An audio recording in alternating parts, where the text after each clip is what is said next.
Yaren daha hızlı. İttirebilirsin. Korkuyor mu Elif Naz?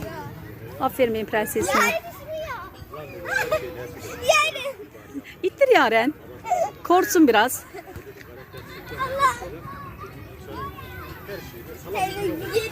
Teyzene tekme atmazsın umarım.